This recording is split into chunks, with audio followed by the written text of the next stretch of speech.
This video, I'm going to teach you how to use Roon with TIDAL. In order to do that, I have in here this particular help article. So first, head over to your sign off for both Roon and TIDAL. So download Roon and then on your Mac or PC at roonlabs.com. Enter TIDAL login name and password.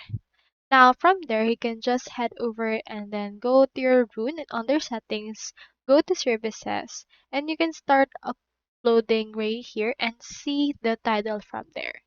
So it's actually getting integrated into Roon. You can just go over to the settings and services tab and you should be able to have it right there.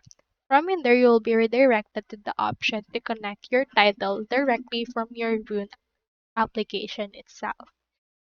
So that's all there is today, and I hope this video actually helped you out with everything you need. Thanks so much for watching.